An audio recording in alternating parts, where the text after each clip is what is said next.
Time है पालखी जवळ थांबूया बोलू।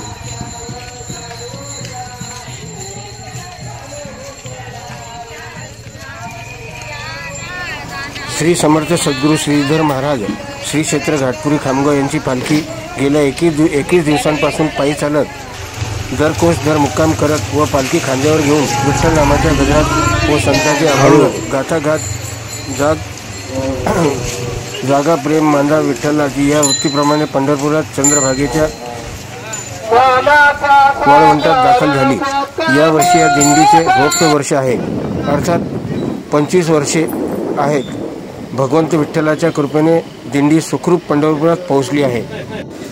श्री सद्गुरू श्रीधर महाराज संस्थान घाटपुरी ते पंढरपूर पायी दिंडी सोहळ्यामध्ये हरिण देखील पायी सोहळ्यात सहभागी झाला।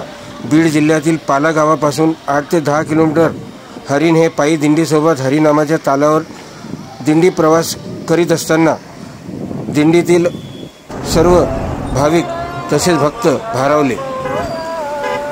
आषाढी एकादशी महोत्सवात घाटपुरी श्रीधर संस्थानच्या वतीने 7 दिवस पंढरपुरामध्ये भागवत कथेचे आयोजन सुद्धा केलेले असते।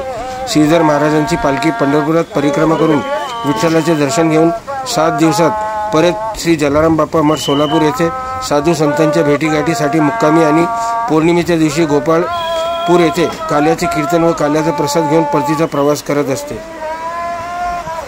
श्री सद्गुरू श्रीधर महाराज संस्थान घाटपुरीच्या या पंढरपूर पायी सोहळ्यात हरिण 8 ते 10 किलोमीटर सहभागी झाल्याने हरिनामाच्या तालावर पायी दिंडी प्रवास करीत असल्याने उपस्थितांनी याचा आनंद घेतला। सोबतच हरिणाने देखील आपली दिंडी प्रवास पूर्ण करून जंगलामध्ये लोप झाला। सांज दैनिक खबरे शामतकसाठी अशोक जसवानी, खामगाव।